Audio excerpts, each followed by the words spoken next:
How many companies in Australia do you think are signed up to JobKeeper? Well, 3.8 million workers, but it is now 996,000 businesses, individual businesses, are signed up to JobKeeper. 344,000 in New South Wales, 278,000 in Victoria. Palaszczuk will be able to keep her doors shut because there's 188,000 businesses that are being paid for by the federal government, despite the fact that their business is turned down as a result of the decisions that are being taken by Palaszczuk to get herself over the electoral hump of the next few weeks. But I relish the name Each-way-Albo about the alternative Prime Minister. I showed you the opinion polls that show that not even half of the country think that he's trustworthy. Perhaps that's because Each-way-Albo is an accurate description of this bloke.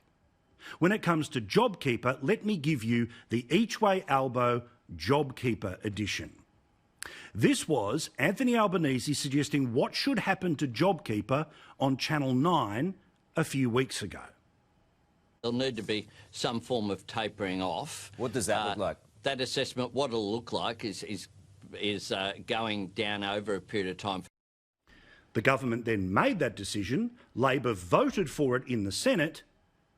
But then Each-way-Albo asked this question in question time, complaining against the system that he asked for, that his party voted for, but he wants to pretend he had nothing to do with.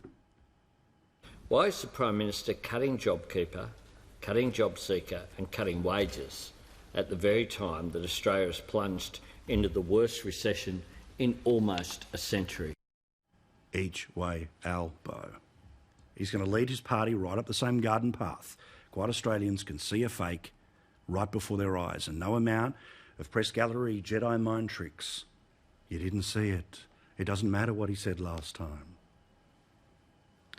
The bloke, unsurprisingly, isn't even the preferred Prime Minister choice of Labor supporters.